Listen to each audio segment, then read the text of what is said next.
Sounding good in the hood. 111, your neighbor, state of Maine. We're letting you know. Hello, Blue Boy, AAA, Michigan. Hey, Blue Boy, Kentucky, AAA. 351 Auto at 235 Billy. I just thought I'd let you know. He's really quite the station up there in Ontario, Roger. You got a copy of those with Ferrari. But I guess it's Roger. 258 up in my region. 2258, 222 Massachusetts waving. 9 Boston, Massachusetts, standing by.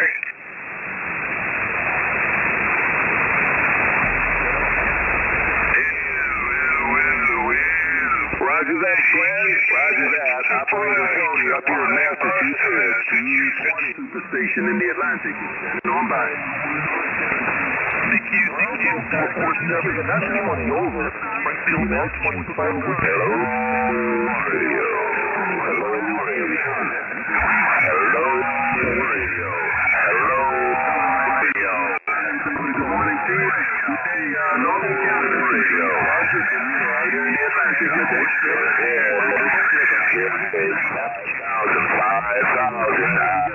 Say hello and good afternoon and good morning.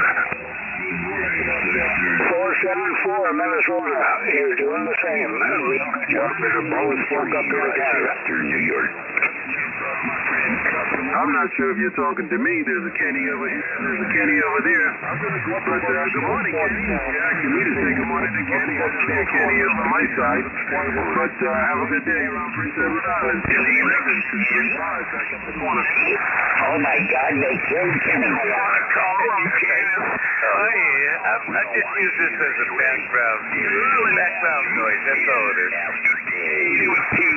Oh my God, they killed Kenny. Yeah, right back at you. You too. Thank you.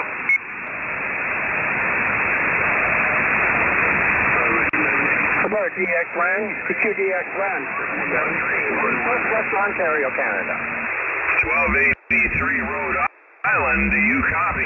No, DX1. 35 in Bermuda. Good morning, Radio Canada. Southwest of Wallaceburg. Good morning. 1280 Rhode Island, you're 5 by 9. CQDX, Canada. 117 Central Michigan, waving. After D.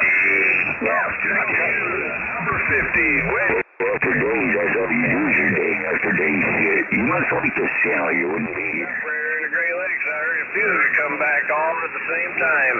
117, 117, you're on the Great Lakes, so let's do it one at a time. Let's go. Radio. Hang on, check 123. 193, Rochester, New York, standing by. Great Lakes. Do you copy radio? Sounds like I got 20 of you right in my back. How can he be there? I hear you. Can't even pick out the 6 numbers. I'm the guy Windsor. I'm here in Cleveland off the FCM. I didn't realize you're in the Mobile. Out here in the water. 235.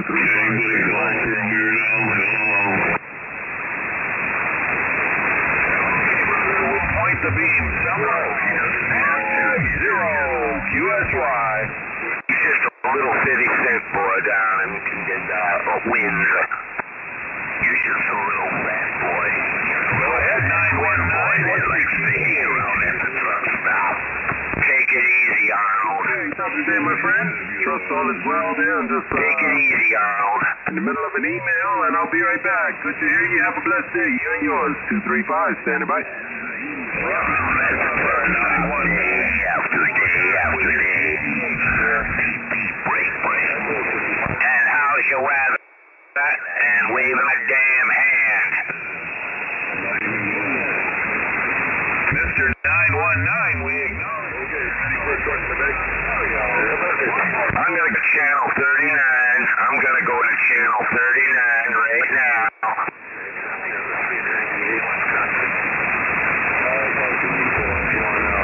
Bunch of weirdos.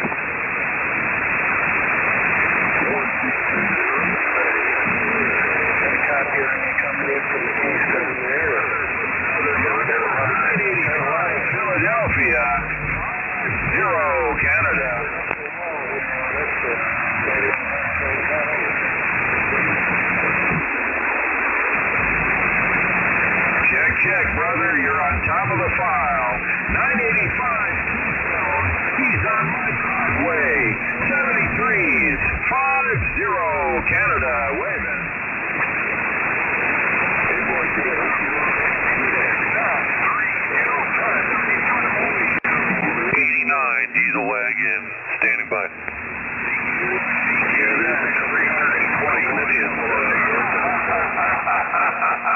Good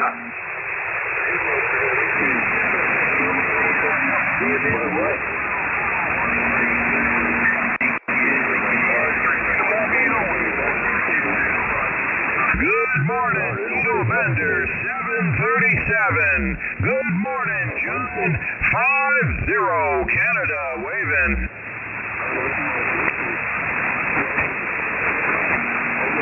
Good morning, Good morning.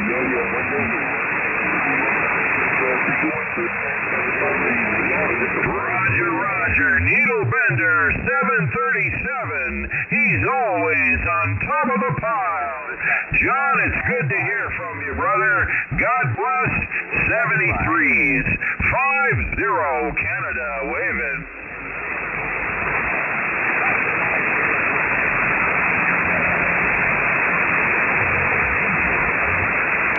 Unit 159, we copy you. Did you say it was Staten Island?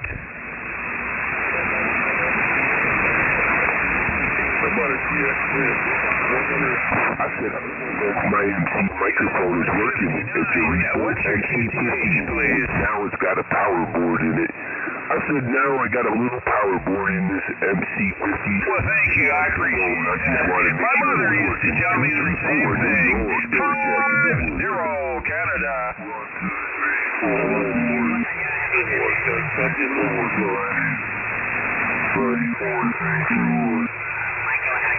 Check, check, Mr. 159, Power Station. I am Operator Pete.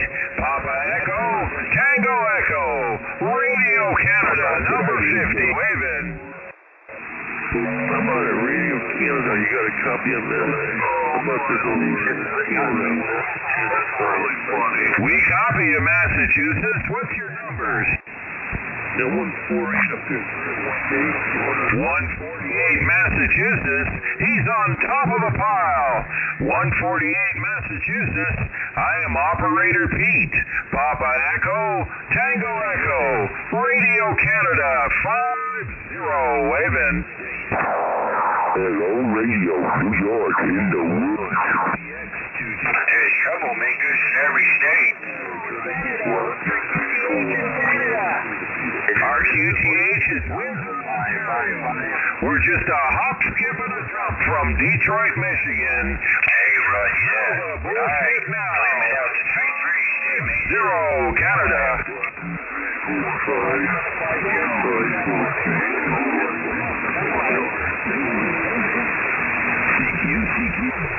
Now, Michael, don't be saying things like that. The only faggot is 125 Michigan. He's the original closet fag. 137. How about 58 Wisconsin, 594 New Hampshire, 137. Aquí estoy.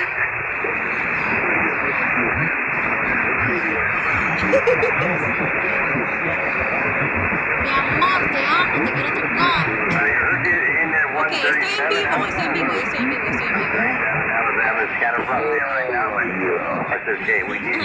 Ok, estamos hablando. Oh my goodness, that guy sounds like a ghost. No way. Ok, Johnny. Mala palabra, Johnny, ok. Estamos en vivo ahora, pero para Facebook. Le ha dado por meter, no, es que le ha dado por meter la mamadera del Pepe. Those voices in my head again. Hacer crepe.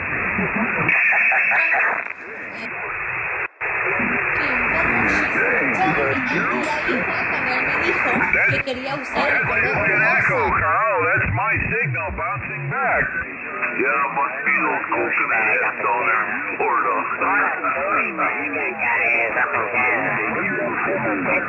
Black Dragon in Massachusetts, he likes to take me. Fucking harassment, the fried chicken, the sourdough bread, and gravy and biscuits. If we're gonna beam you up, you gotta bring a Mexican with you and a Filipino cleaning lady, because we got some work to do when you arrive. Thank you. 21, Wisconsin. How about Copy with 2121 West.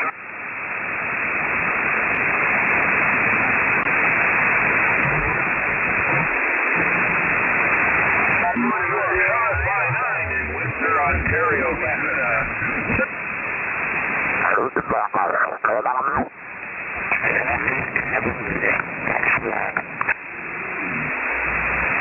Yeah, but you guys will kiss and make up in a couple weeks. Yeah, I don't see that happening. I do. It almost happened. It almost happened, but then you screwed up. No, I didn't screw it up.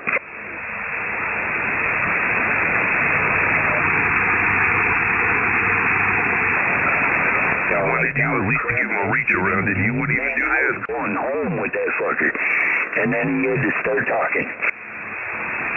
Yeah, but when he was down there, blowing you, he didn't even have the common courtesy to give him a reach around.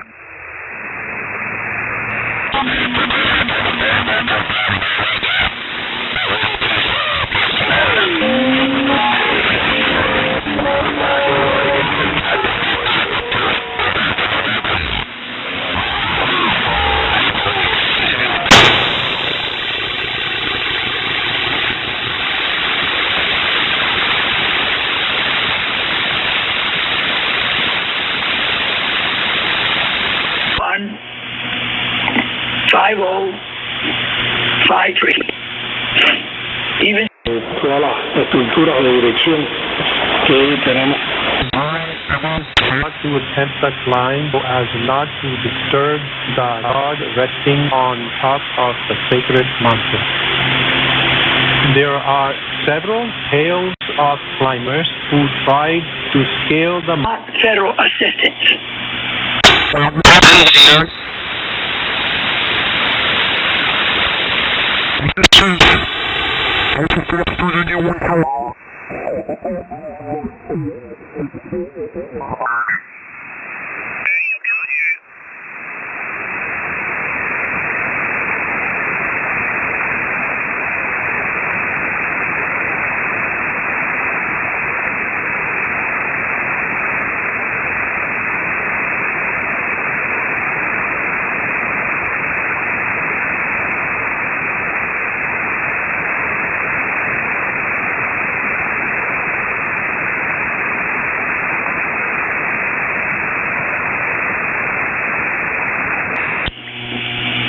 My counterparts in the Louisiana governor's office.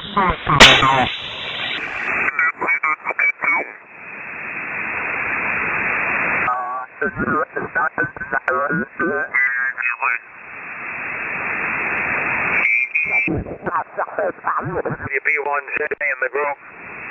Yeah, my thoughts exactly. I thought about that in the past. W1J, W2SAH, and the Swan is starting to sing here, W6FDR. Well, you have to do what you have to do. To be involved,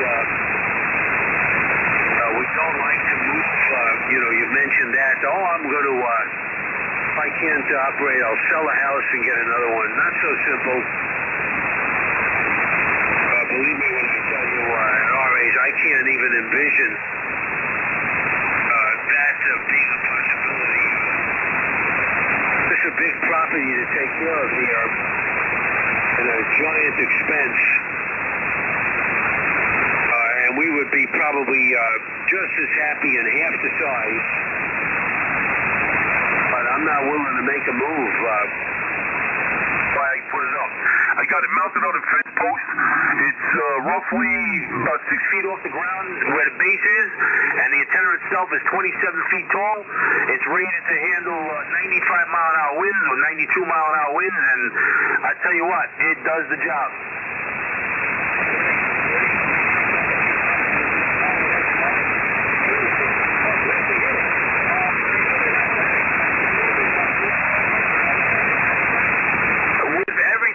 $400 to my door.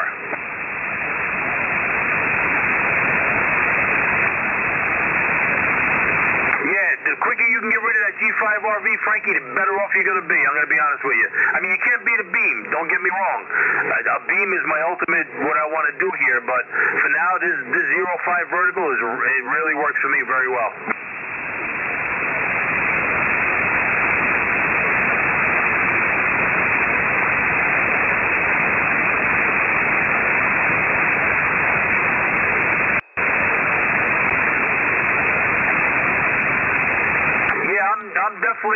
You'll definitely come up 3 or 4 S units if you get up down there. That little G5RV is just not doing it.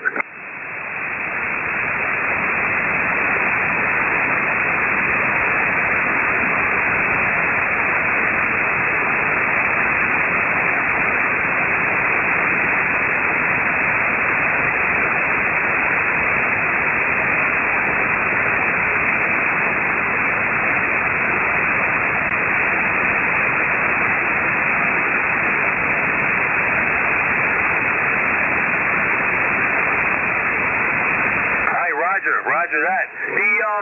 The 10-meter band is open. Alex's repeater across the river, the 2-meter to 10-meter conversion is open. Eddie was just into it. I was talking to him on, he was on 10 meters, hitting the 10-meter repeater, and I was talking back to him on 2 meters on it. And I tell you, that repeater system is phenomenal.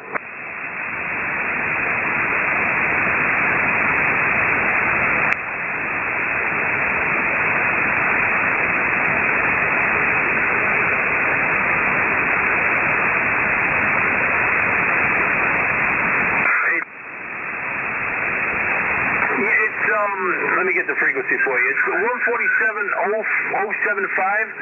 is the 2-meter side of it.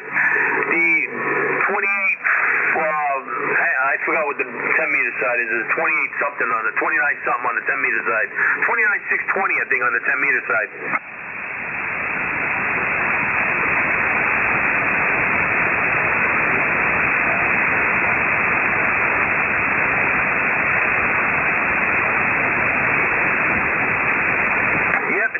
Up there, and it's definitely an outrageous repeater. If your cousin wants to play around on that, he goes up on the 29.620, you can hit that 2-meter repeater and, you know, talk all over the place.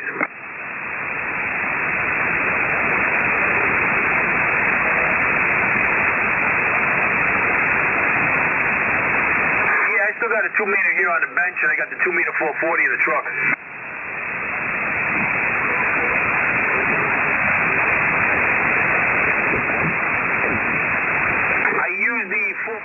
Basically for just receive.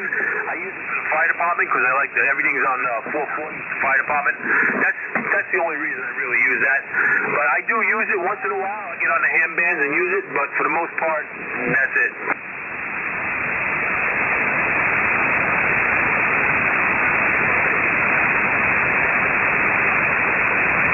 This is my original Kenwood. I bought it 25, 26 years ago when I got my license.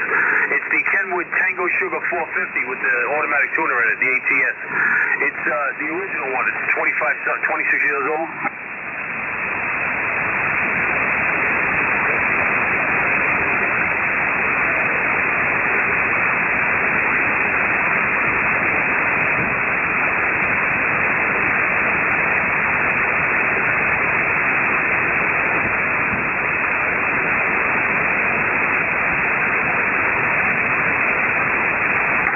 Very good, very good. I like the icons. I'm looking at the 7300. I might upgrade and buy that.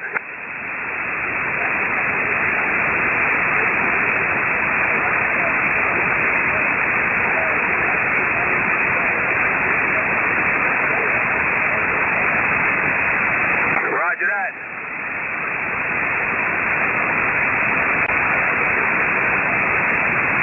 It's been horrible. We got a lot of rain this morning. We got a lot of rain last week. Last week was like 4 or 5 days of straight rain. We had some rain yesterday. Saturday was pretty much the only dry day. I got into cutting the grass, but other than that, it's been pretty good.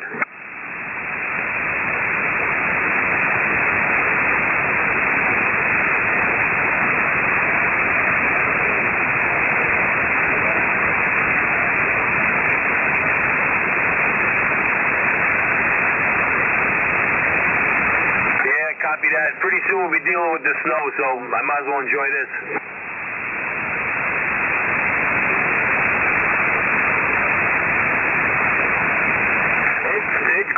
It sounds great. I got you nice and clear.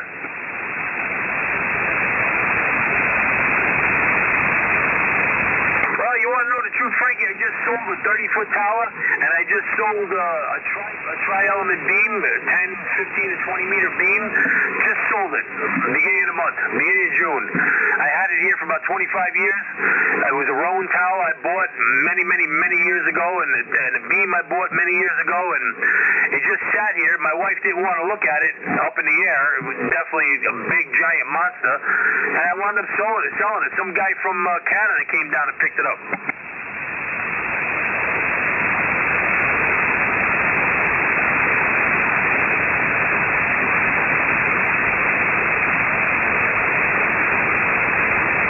Roger to 05. Definitely get rid of that G5 RV.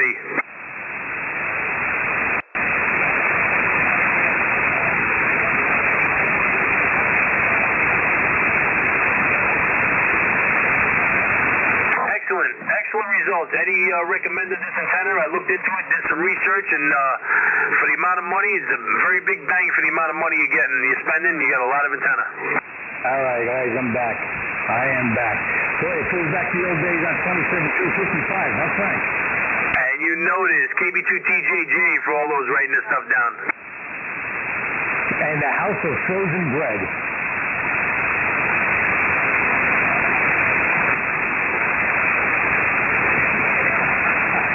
You know, you lost out on a good amplifier, Frankie. I don't know why you didn't pull the trigger on an amplifier, man. You said they had the money.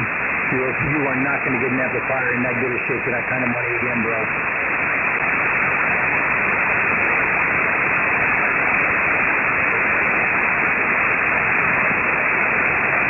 Yes, he was, because he emailed me back, and he actually told me about the he had another guy who was going to buy it, and he wanted to know if you were still interested in it. And that's when I contacted you, and but he wound up saying,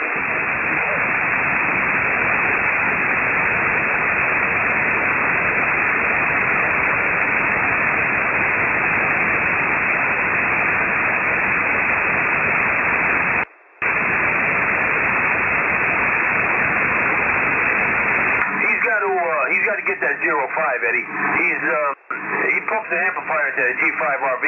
It's still not going to do the right thing. That G5 RV 15 feet off the ground just ain't doing it. He's got to get the 05. Probably for the past year about the 05.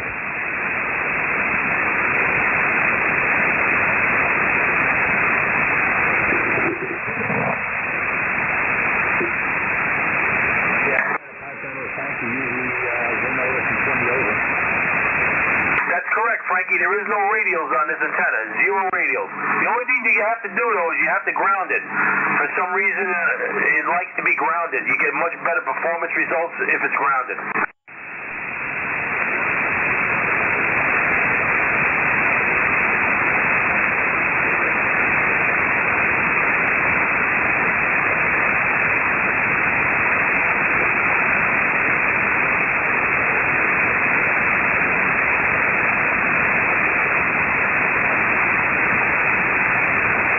Frankie, we want to know if you have the itself or you ground the back. The antenna has a mounting plate where the U-clamps go to the fence post or whatever you're mounting it to, whatever pipe you're mounting it to. The ground wire goes to that clamp. The clamp and the base plate on the bottom of the antenna, where the base plate is and the ballon is, everything is connected right at the bottom, and where it clamps on to whatever mounting system you're using, that's where you run the ground, because that grounds the whole antenna. And then you run that down. I ran it down to the ground to a ground rod.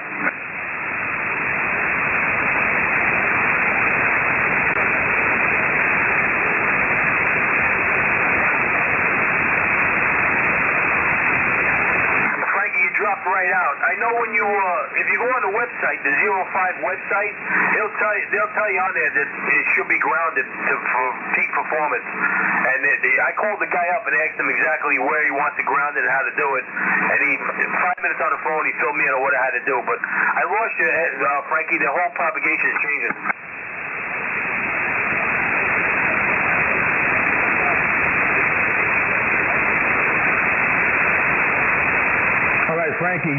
kind of dropping out. I'm going to swing my boom back north, Frankie, but hang in there because it's coming back south, okay?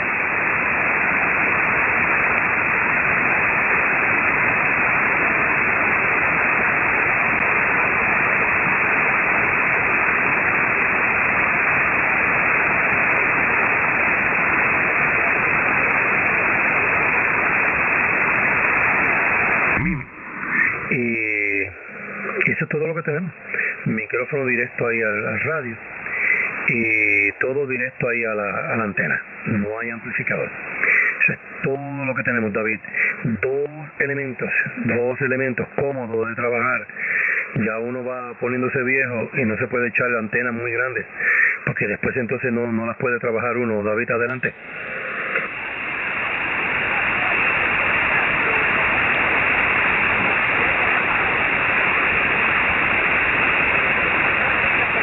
Echo 1 Delta, QSL.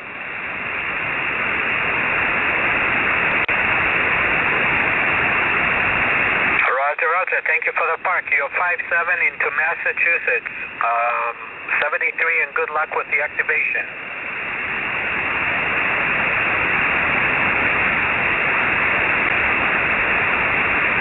Whiskey 0, Sierra Alpha Bravo. Victor Echo 3, Tango Hotel Romeo. Whiskey 0, Sierra Alpha Bravo.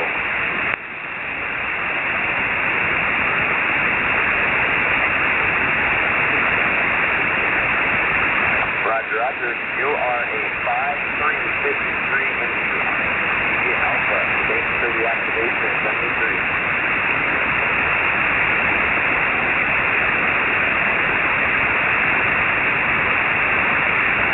Victor Echo 3, Tango Hotel Romeo.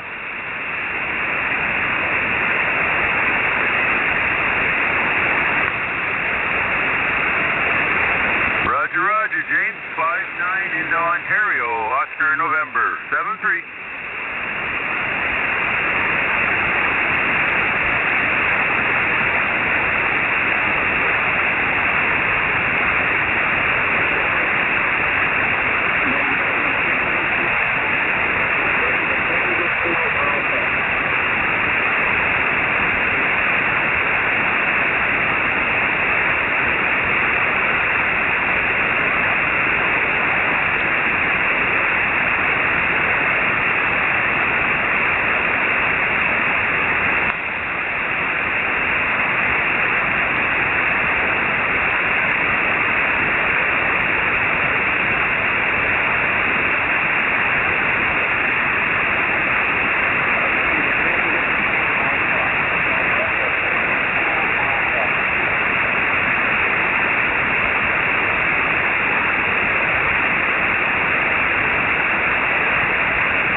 Usually I don't hear New York City on. Well, I guess it's pretty weird.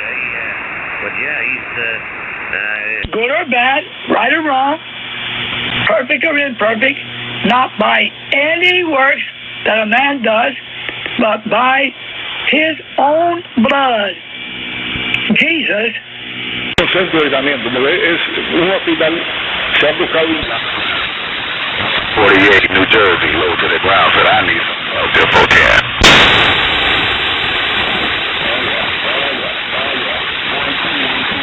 Okay, so put on state of Maine over here, we'll let you know.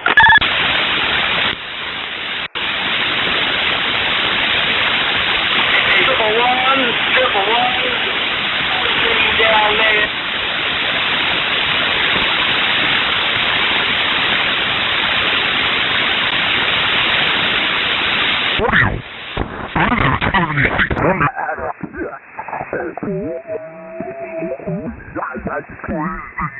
Internal audio system. What are you running there, and what kind of microphone might you have there? Jeff, go ahead.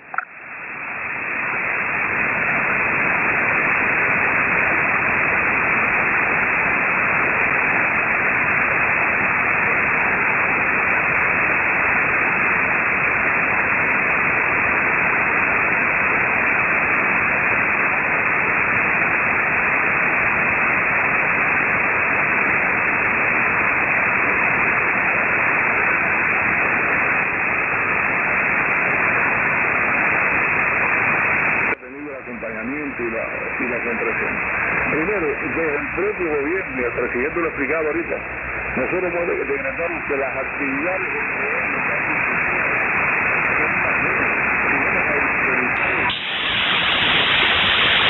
no se deje de trabajar físicamente en todos aquellos centros que no son imprescindibles. Siempre hemos respaldado aquellas actividades que son productivas, que le dedican al pueblo, pero ¿cuántas veces hemos hablado del trabajo a distancia? ¿Cuántas veces hemos hablado del teletrabajo? Esas modalidades that have been polluted, corrupted, distorted, will become clear again.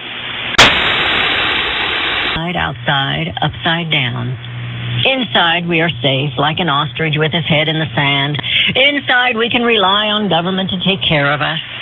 Wear a mask, America, and stay safe. And of course, the masks were lies, but we did it anyway, and we're still doing it. We're told that we are killing the planet, and we must change our ways, change our lifestyles.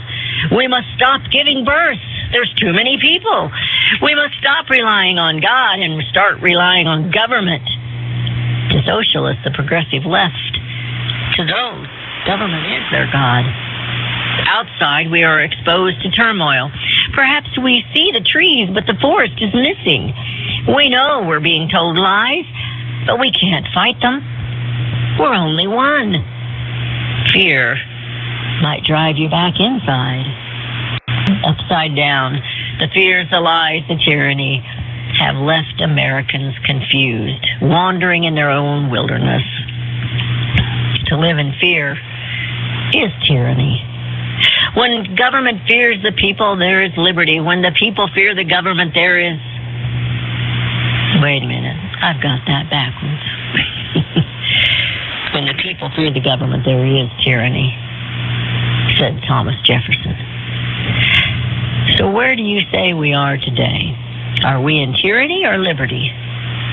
By the generosity of a friend of the show, we're heading to Freedom Fest in another week or so. Oh, it's actually just a few days, I guess.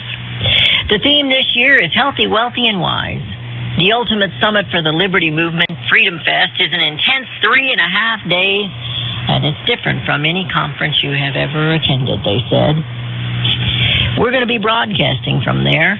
We'll attend some of their conferences if we possibly can, and we will be broadcasting from there. Hopefully we can grab some people passing by and have some interviews while we're on the air. And it's not too late for you to be there.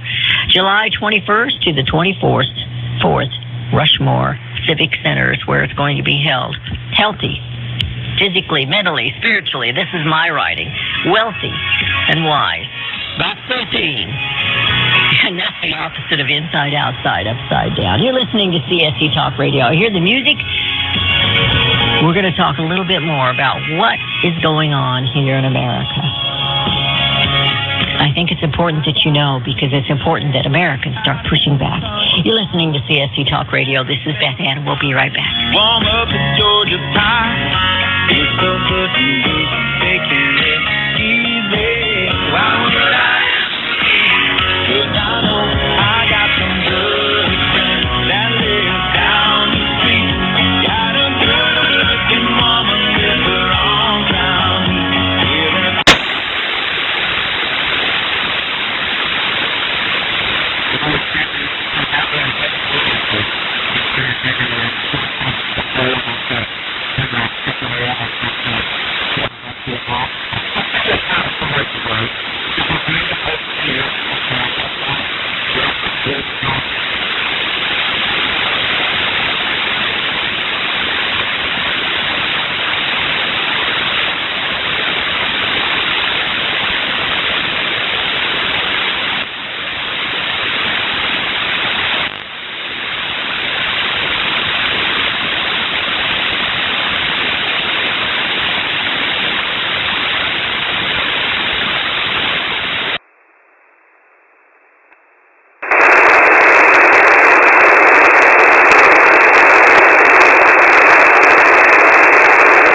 tsakanin shekarar 2015 zuwa shekarar 2019 kafin aje wannan mukami na mataimakin gwamnati. She's openly talked about the fact that she's had a kidney transplant, she's got lupus, and recently she revealed she suffers from bipolar disorder. Here's Selena Gomez, What the Heart Wants, on Border Crossings.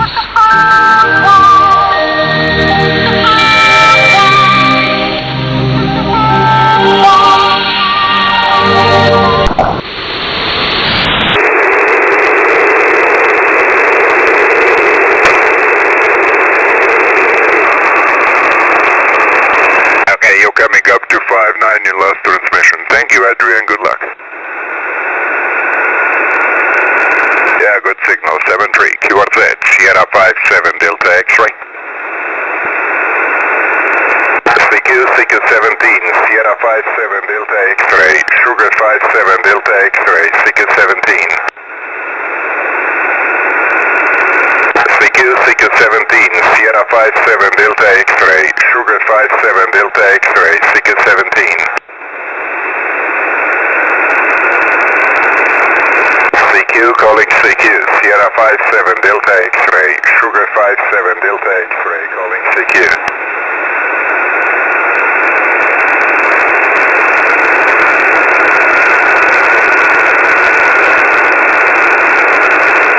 CQ17, Sierra 57, Delta X-ray. Sugar 57, Delta X-ray, CQ17.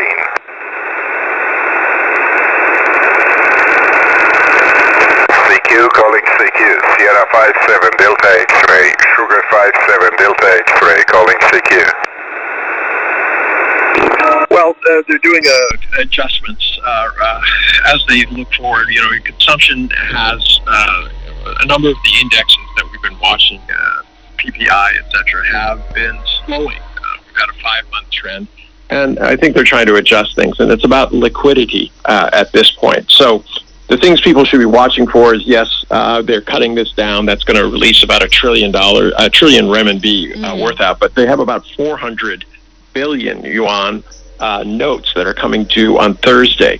So it'll be interesting to see how it is, because some of the proceeds from this 1 trillion was going to go, in essence, to retire some of these bonds, etc. If that's the case, we'll see where it goes. But it's a fine-tuning what they're doing, and a lot of the efforts are trying to make sure there's sufficient liquidity in the banks for lending, especially small, medium-sized enterprises. So sufficient liquidity. And Charles, so what has been the market response to it? The market response has been quite positive. It's not overwhelmingly enthusiasm or negative, because, as Einar said, it is basically fine-tuning in anticipation of possible changes in the economy in the second half of the year, as the global economy reshapes itself for the second half of this year after most people are vaccinated. So possibly to support further domestic consumption, possibly to prepare for less boom of an export sector. And so Einar, analysts said the new move doesn't mean a reversal of direction in China's monetary policy. So what's your take on that? No, I would agree. I mean, as I just said before, they're fine-tuning this. There's no reversal. If you look at all the signs, there's nothing that's saying that they're going to, throw caution to the wind and start trying to push the economy with fiscal and monetary policy. It's just a question of fine-tuning. They want to know. There's a lot of uncertainty. I mean, especially with this this new variant, the COVID-19D variant. It's springing up in a lot of places. It's really running havoc through places in Southeast Asia, etc. This is invariably going to cut into demand and exports. So it's one of those things where they want to make sure that they have enough push in certain areas. But as I go back to, and I'm going to continue saying this, it's a lot about the SMEs, small, medium-sized business entities. There's this kind of virtuous cycle between consumption, disposable income, jobs, and SMEs play a vital role in that because they produce 90% of the new jobs. So they have to kind of feather this industry, which is concerned about inflation And they're the ones who are most easily caught in that. They can't forward contracts. They can't, buy lots of options and things like that. So they're subject to market forces. And the government is feeling very strongly that they need to help that. And Charles, so Anna mentioned that this monetary policy will help the SMEs, but with an abundance in liquidity, will it indirectly help the housing market or the stock and bond markets?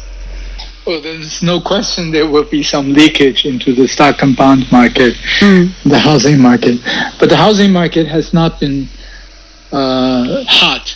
So there's been a decline in most areas of the country. So a bit of stimulus will be fine as well. But the stock and bonds market certainly will benefit indirectly. But that's not the main subject or the main objective of the whole process of reducing RRR. It's really to increase lending to small and medium-sized companies. And so, Charles, so with this triple R cut injecting more liquidity into the market, will it have some, impact on the consumer prices or the level of inflation? This half a point cut is really insignificant in terms of the overall economy, in terms of potential impact on inflation. I don't think so. I don't think they would have much of an impact. Increased consumption, yes, that would have some impact, but it's still insignificant. So Anna, talking about inflation, China's consumer price index, we saw the figure rose to 1.1% year on year in June. So what are the main reasons behind it, and what does it tell us about the demand side? Well, that was a drop from 1.3 in May, and the poll, what they were expecting was about 1.3. So that says that the Chinese government was able to put the brakes on it. A lot of that is reflected in commodity prices. You'll remember we were talking about there were players in China who were driving commodity prices up by speculating, and that was really having an impact on the market. The government told them to knock it off, and as a result, you see a decrease in there. But it's an ongoing problem. I mean, with all of this volatility, you're going to see companies who are looking opportunistically to take advantage of this. And while people say, "Oh, isn't that great? The market's working." No, it isn't working, because you're displacing capital. You're driving prices up or too much down, and you're interrupting the smooth flow of capital and also of goods, because people can't you can't tell what's going to happen in the future with all of these things. So in times of tough times, when you're facing a lot of uncertainties, a lot of these market forces don't work well, and that's where the government has to step in. And how do you explain the PPI? Because the PPI, in the last month went up 8.8%, and PPI shows the factory gate prices, and this figure rose at the fastest annual pace in over 12 years due to the surging commodity prices in May. But now we are seeing a bit cool down. So what does it mean for the economy? Yeah, in May it was 9%, which was the highest recorded, and then it went down to 8.8. As I said, this is the government taking action to cool this kind of speculation in these prices, but you are seeing it. I mean, there's a lot of bottlenecks out there, whether you're talking about shipping containers. Shipping that itself is very, very tight. Much more expensive, and so that as a result, bringing commodities into China, there's been lost capacity over the last year. There are a lot of issues out there, and the important thing is not to let speculators drive up the prices irresponsibly, and this is really what the government's been trying to do. And so, Charles, how do you think will the spread of the Delta coronavirus variant affect the global recovery, and how will China's economy be affected for the latter half of this year? Will China's strong export trend continue throughout the rest of this year? First of all, I'm not sure if even the scientists know what the Delta variant would bring about, because whether or not the current vaccines are fully effective against the Delta variant, or the only thing that they do know is the Delta variant spreads a lot more quickly than the previous versions. So what we see happening is there is a gradual recovery in Europe and the United States, but new waves, it's still over 10,000 a day in the United States. And mostly now, increasingly now, is the Delta variant. And several European countries are also facing new and dangerous trends. If they continue in this direction of increasing number of people getting affected by the Delta variant, then the supply chain will not come back. And the jobs that's coming back now are mostly service jobs, which are also very dangerous in terms of the further spread of the virus. So I think basically it could be, if everything works out and Europe and the US supply chain comes back, they would not be as a big boom of exports as we've seen in China over the last 6 months. It would cool down a bit, but we don't know, because there is still a possibility that the Delta variant will cool everything down in terms of supply chain in Europe and the US again. So Aina, so what do you think about it? No, I agree with Charles. But remember, we're not just, we keep talking about the latest variant, but you have to realize that there will be more variants out there. There will be an epsilon. I mean, it will go through the alphabet probably before we're finished. And that's really worrisome. I mean, we're not as prepared as sometimes people think we are when they come up with these vaccines because of these variations, genetic mutations, etc.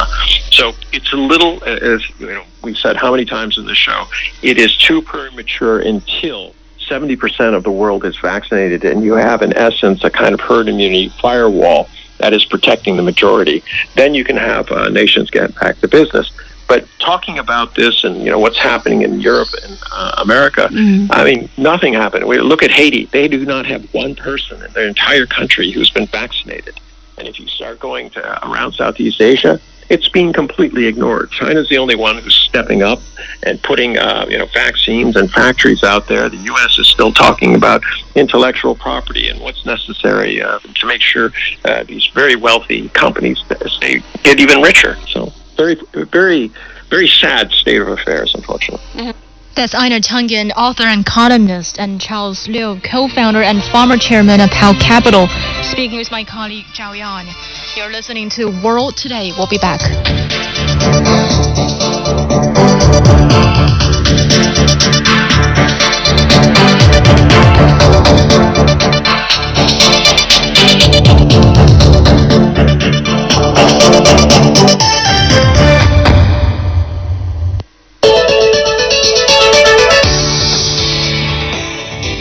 This is Michael Zhang. Greetings from Los Angeles of the Golden State of California. Thank you today for making me part of your team.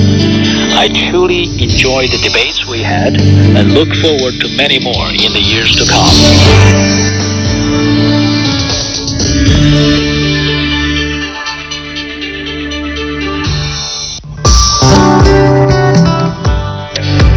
Hello, I'm Gloria Cid, First Secretary of the Embassy of Chile to China.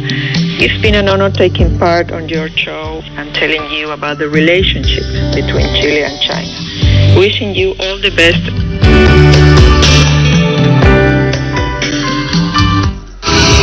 In-depth analysis, valuable insights, expert views, presented by an award-winning team.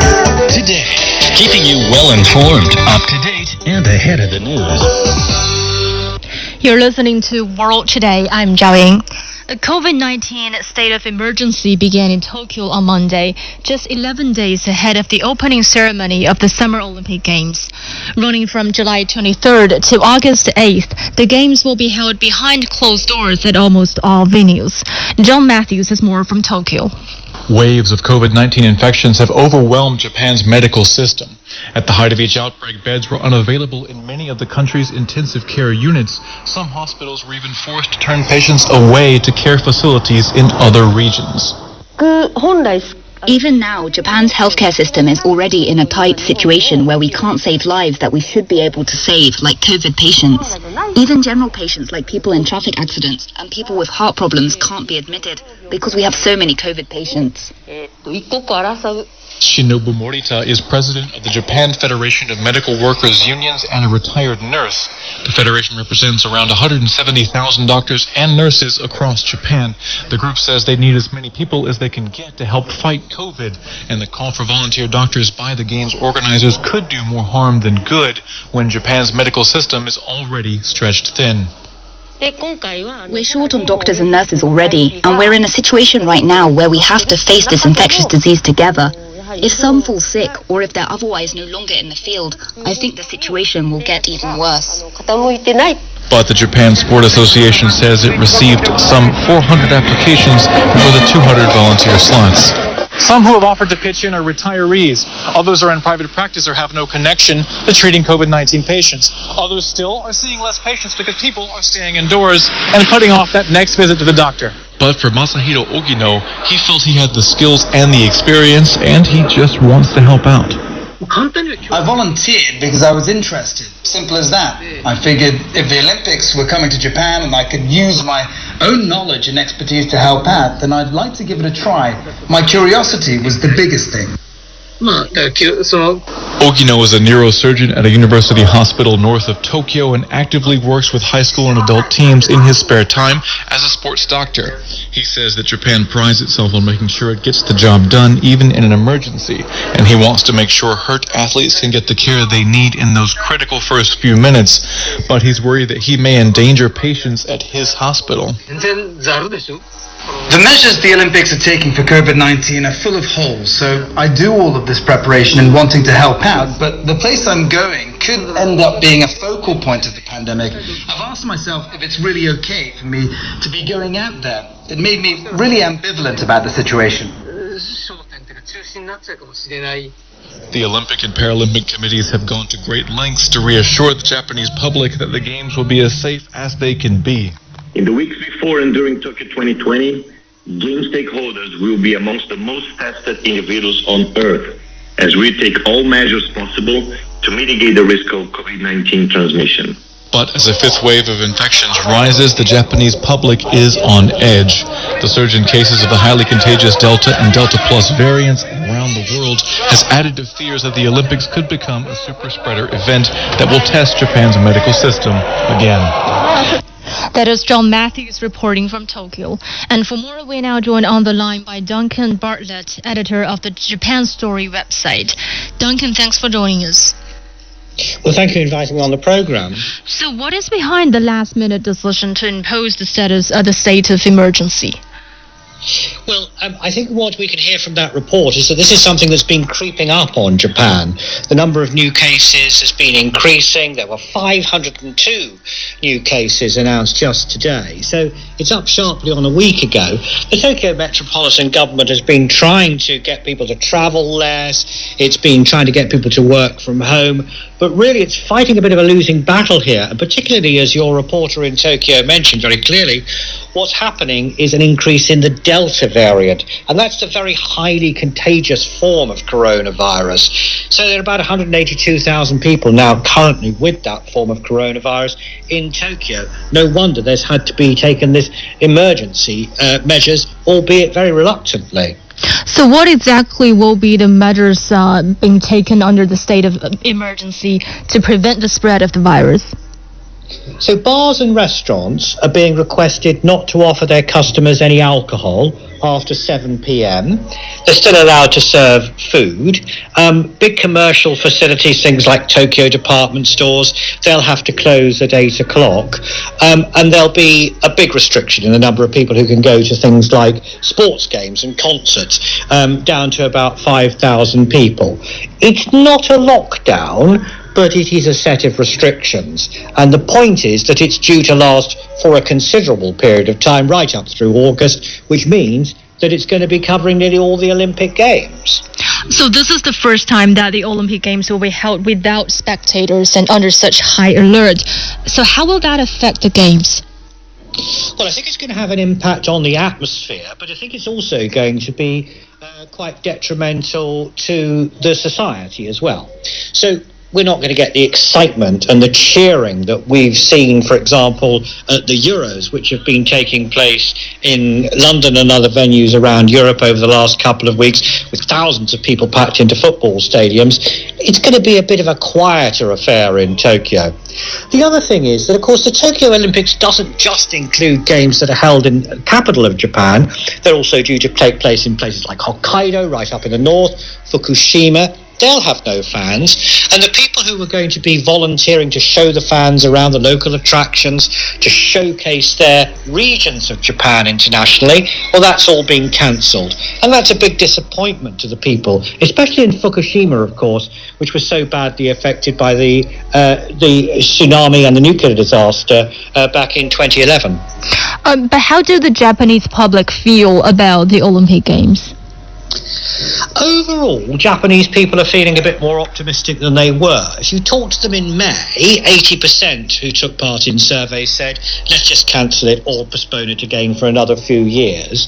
Now it's less than that. It's still about 30% of people who are saying that it should be cancelled, but it's too late to cancel it now. It's definitely going to go ahead. You know, the athletes are already arriving in Tokyo. The television coverage is booked. We are definitely going to see Tokyo 2020 games take place in Tokyo in July 2021. That's right, but why is Japan so determined to go ahead with this Olympic Games despite the medical warnings? Well, I think we have to look at the politics here. So the Japanese Prime Minister Yoshihide Suga has been a big advocate for the Games. There's a general election that's due to take place in Japan by October. And for Mr. Suga to do well in that election, he really must prove to people that he's been able to put on a successful Games. Some people have told him it would be better to cancel, but he's not backed down. And in fact, he got the support of many of the G7 leaders, including President Biden, when he came to the United Kingdom G7 summit in Cornwall recently. I think there's a Chinese element here too. China's due to hold the Winter Olympics in early 2022. A triumphant Games in China just 8 months after a Japanese consolation? Well, that's not something that the politicians in Japan want to do. They don't want their country to look inefficient or cowardly. That's certainly not the impression that they want to give to the world. They'll want to put on a successful Olympic Games, albeit a much smaller and quieter one than usual. Okay, thank you, Duncan Bartlett, editor of the Japan Story website. You're listening to World Today. Stay with us.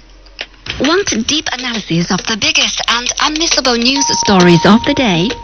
Subscribe to The Top Story on your favorite podcast app for a stronger understanding of all the top events that occur in China and around the world. The Top Story. You're listening to World Today. I'm Zhao Ying. Washington has used the anniversary of the so-called South China Sea arbitration ruling to reaffirm its commitment to defend the Philippines. In a statement on Sunday, U.S. Secretary of State Antony Blinken asked Beijing to stop what he called provocative behavior in the South China Sea, saying America's mutual defense treaty with the Philippines would cover an attack on its forces, vessels, or aircraft in the region.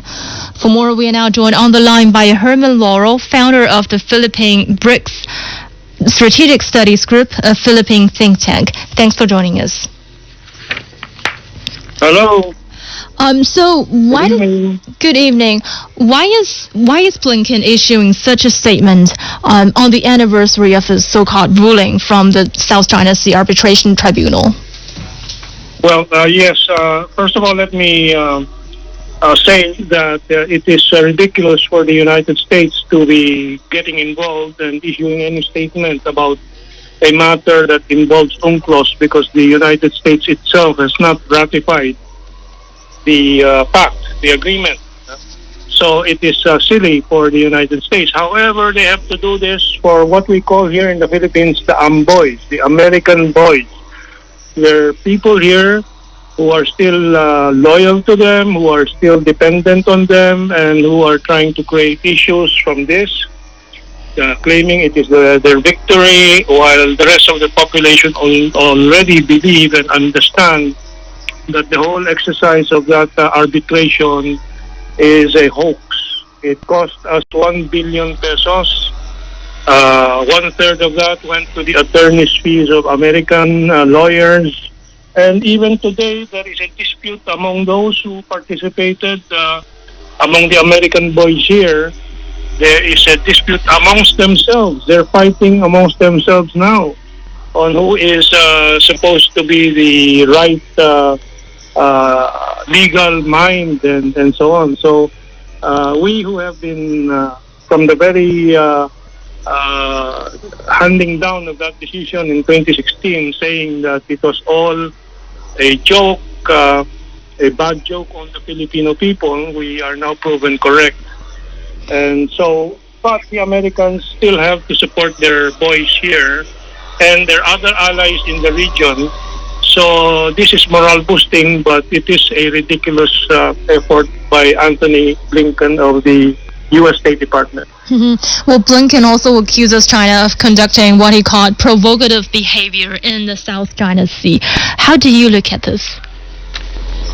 Well, I think China, being a littoral state, along with several other ASEAN countries, are the parties and is the party that should be heard and should be considered very seriously. And I think China has behaved as a responsible state in all these. In fact, I think from the Philippine point of view, we have occupied around 9 islands or features. China only 8, which a great part of it is through the efforts of China to rebuild some of these features. But the biggest interloper here among our neighbors is Vietnam, with 21 major features occupied by the Vietnamese. But the Americans never mention that.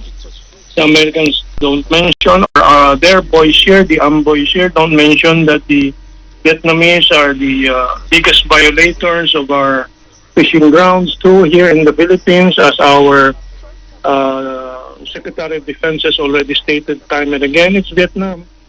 But because Vietnam is not a target of the U.S. And may be useful for the United States in this dispute, they don't mention that. Yes, go ahead. Yes, I mean, a U.S.-guided missile destroyer trespassed into China's territorial waters of Xisha on Monday. That was expelled by the PLA. But how do you look at this move? Well, obviously, the United States is trying to be provocative. It is pushing the limits of China's patience. And ASEAN does not like what the United States is doing. It is introducing tension that is unnecessary in a region that is already experiencing peace and stability, tranquility, and looking forward again to prosperity when the COVID-19 pandemic subsides and we go back to normal, with, of course, China at the lead, because China is the outstanding economy that has registered a fantastic growth rate despite the COVID-19. So that is what the ASEAN and the region wants. But, well, the U.S. being very fearful that its credibility, especially after this withdrawal from Afghanistan, which adds to its image problem, it's very afraid, it's very fearful that it will lose all its credibility here in the region, so it's doing these provocations. But the thing is, with the U.S. continuing its so-called freedom of navigation operation in the South China Sea and also calling on its allies to follow suit, have ASEAN countries been put into a very difficult position? Well, yes, ASEAN has repeatedly said, individual countries have repeatedly said that they are not going to be forced to take sides on this. And quietly, of course, they're more in favor of China because we are now together in the Regional Comprehensive Economic Partnership. And China is the only one delivering aid on this COVID-19 crisis. The United States has promised the Philippines vaccines. 0 doses have arrived, but while China has already delivered up to 12 million by this July, and we expect it to be closer to 20 million very soon, doses of vaccines. I think the Filipino people can see, obviously, who is helping and who is capable of helping in this region and in the Philippines. So the provocations, I think, will continue as long as the Americans can do it. We don't know how long they will be able to sustain these things. That's why they're trying to draw in the other allies. But I think the other allies are also very recalcitrant. New Zealand has been trying to stay out of it. Australia, of course, is their deputy here in the region, and India is a confused party, I think. So we will wait and see if they can sustain this indefinitely. I mean, how do you see the rise of the Quad? What are your thoughts on it? Is it being a united front against China, and how does that? What does that mean for ASEAN countries? Well, as you will note, there's no ASEAN country has expressed interest in joining the Quad. Even the Philippines is staying away from it. New Zealand, is not yet really active. Of course, it's Australia, Japan, and India. And India, of course, there are also dissent in this Indian voices dissenting from this participation with Quad. I don't think it's a promising instrument for the Americans to really challenge, to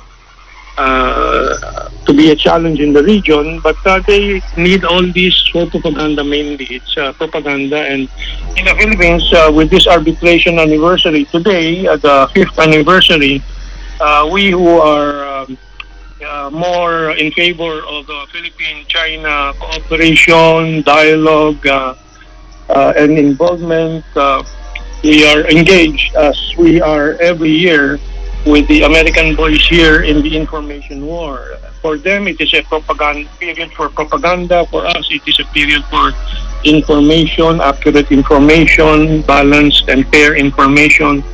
And I think over the past 5 years, we have won the debate and the discussion.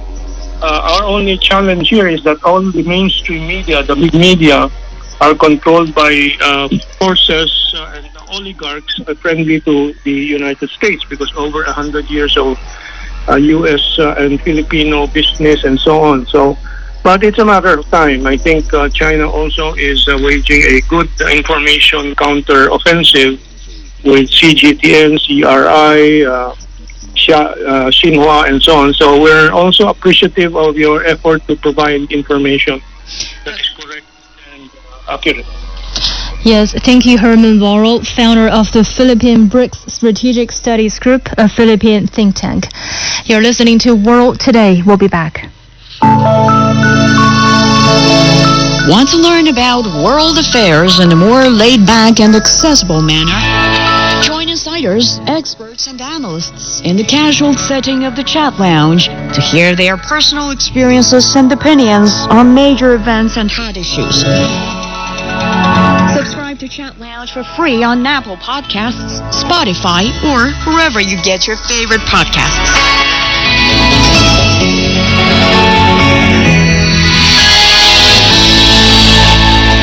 Welcome back. You're listening to World Today. I'm Zhao Ying. Billionaire Richard Branson has successfully reached the edge of space on board his Virgin Galactic passenger rocket plane.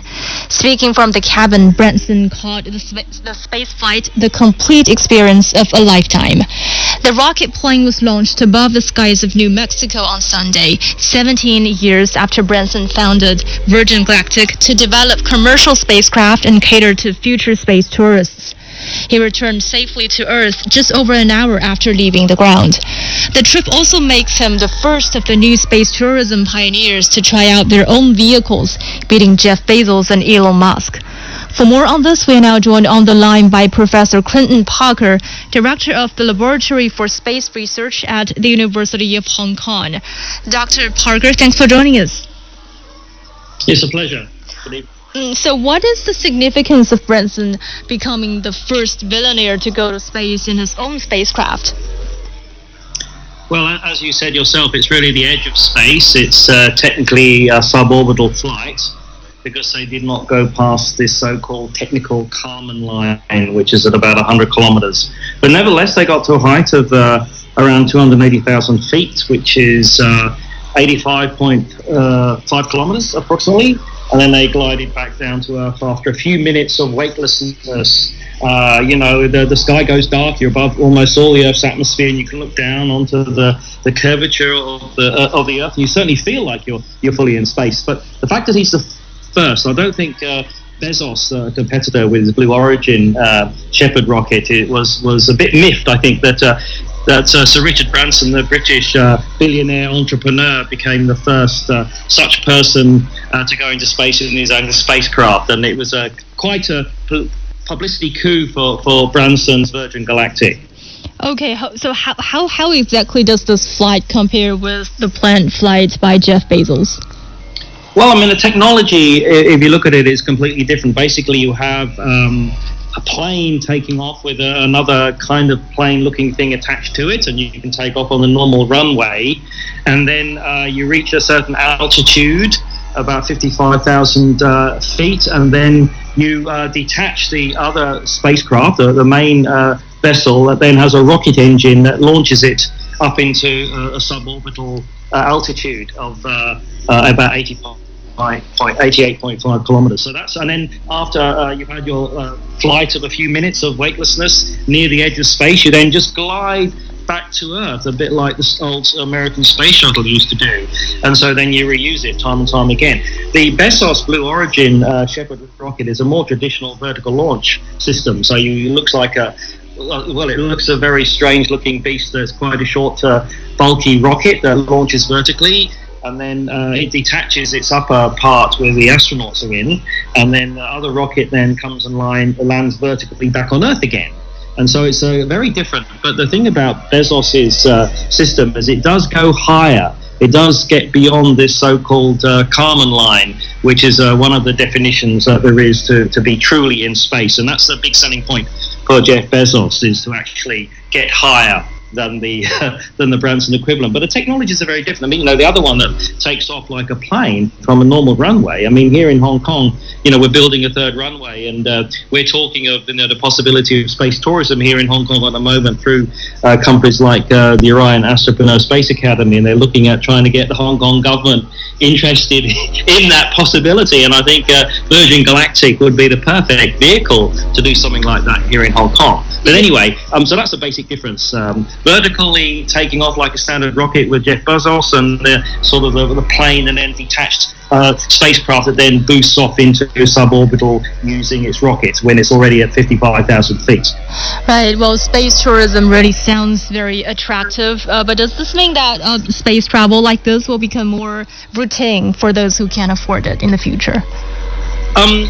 Yes, I mean, the cost of the Branson flights are, a few $100,000, which is affordable now.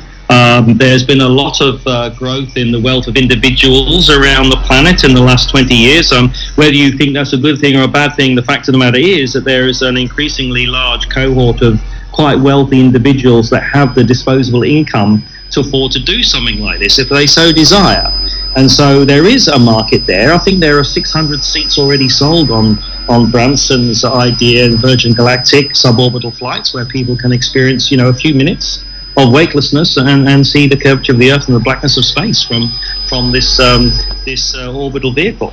The Bezos one, I think the flights are much more expensive. I haven't got a figure on it in a moment. I do know that for the first flights that Bezos is going on himself, there was an auction, and $28.8 million US were paid to have a seat next to Bezos on that spacecraft. Okay, so do you think there will be more commercial flights to the moon or even to the Mars in the near future? Now, the key word there is what you mean by near future. In terms of the age of the universe, near future could be 1,000 years. But the near future for humankind, I think we're talking, a decade or two before that becomes even close to being a reality. I think suborbital flights and flights, even orbital flights for tourism, is certainly going to arise. It's already here, and commercial flights with the Virgin Galactic will start next year.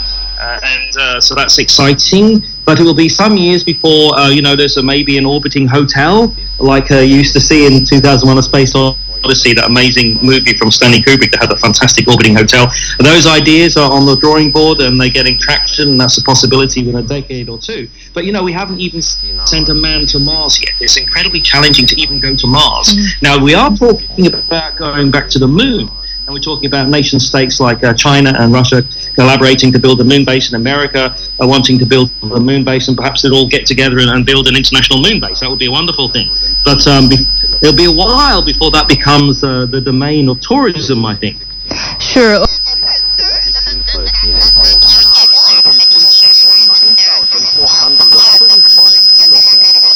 11,710 kilometers. And from Northeast Asia, between 4 and 5 hours UTC, and between 6 and 7 hours UTC, on 7,220 kilohertz, 9,445 kilohertz, and 9,730 kilohertz. Goodbye, this is Pyongyang.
le cœur, le nóng, le son của sinh văn Kim Jong Un.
directeur et chef d'orchestre et du compositeur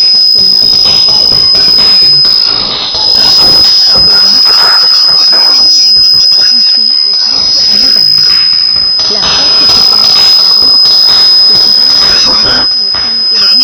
au large du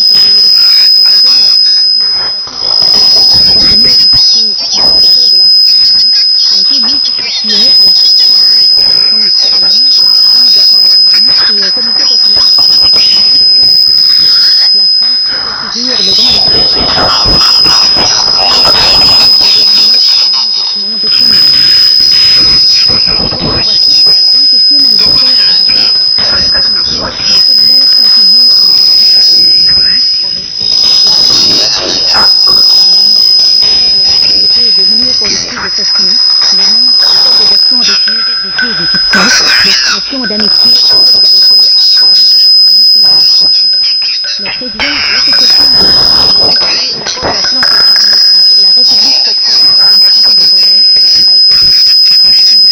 commandant affligé invincible à la volonté de faire libérer le peuple coréen du joug des impérialistes japonais et conduire la guerre de libération de la patrie pour sauvegarder la liberté et l'indépendance du pays.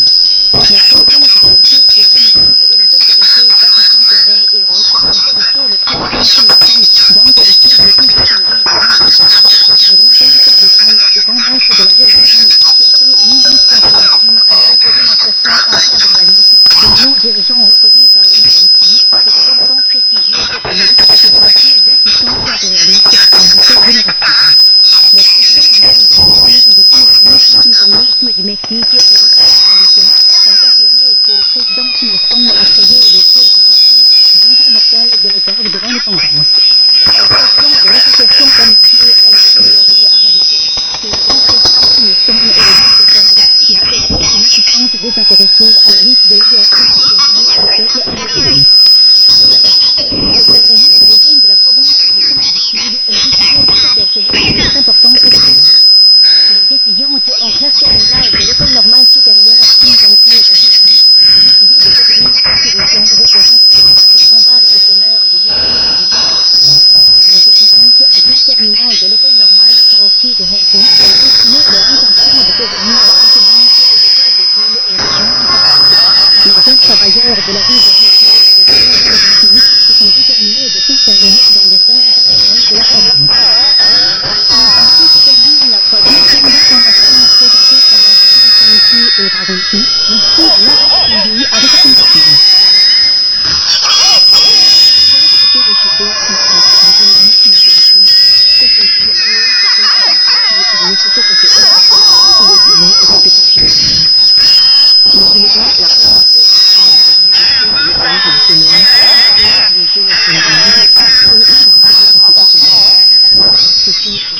Le temps de la guerre pour les même à l'arrière-élimination de distribution. Actuellement, ça risque de passer des soldats de l'arrière-artillerie qui se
que le télétraitement ne serait quand même au doigt des nuages.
surveillance les éleveurs qui les ont cette deuxième fois franchons la réalisation openly et défendrons avec notre nom le général Philippe, notre commandant suprême et le repos et tout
le vieux des combattants.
maximum préparé de la machine coréenne.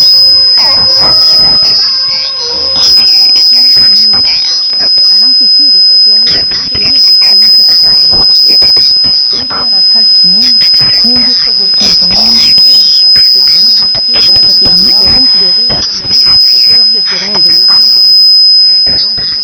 Son contenu riche et sa technique de présentation artistique. Son rôle du roi Porobon, du de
had enough trouble.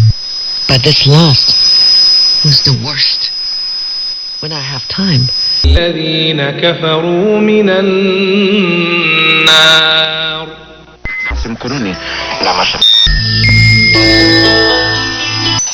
بعد ya kucire ነበረው የኦሎምፒክ ችቦ to a cikin jihar Katsina babu shakka duk al'ummar da talauci ke a tsakaninta wajibi ne yunwa ta yi karfi a cikin ta sana'a da kaina bayan ta bar aikin ta ko mai shin ta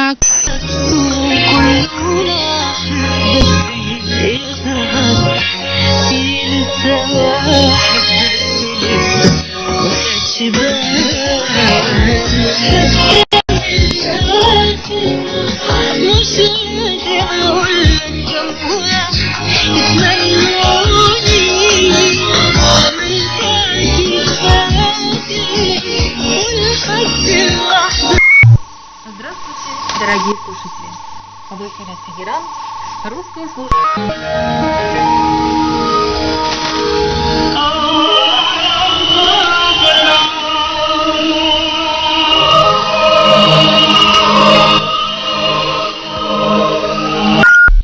C'était un extrait de l'entretien avec Emmanuel.